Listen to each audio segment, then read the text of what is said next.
একটি গ্রামে জেমি নামের একটি হাঁস ছিল। এখন জেমি তার ডিমগুলোকে তাপ দিচ্ছে। ফ্যাক ফ্যাক। হলো হঠাৎ সে বুঝতে পারে ডিম ফুটে বাচ্চা বের হচ্ছে। অবশেষে ডিম থেকে একটি বাচ্চার জন্ম হয়। বাচ্চাটিকে দেখে জেমি এখন মহা খুশি।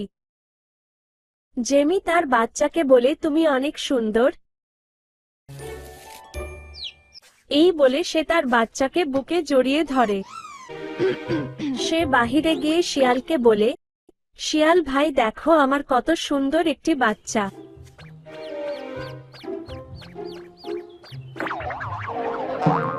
বাচ্চাটিকে দেখে শিয়াল বলল, ওহো কি সুন্দর তোমার বাচ্চা।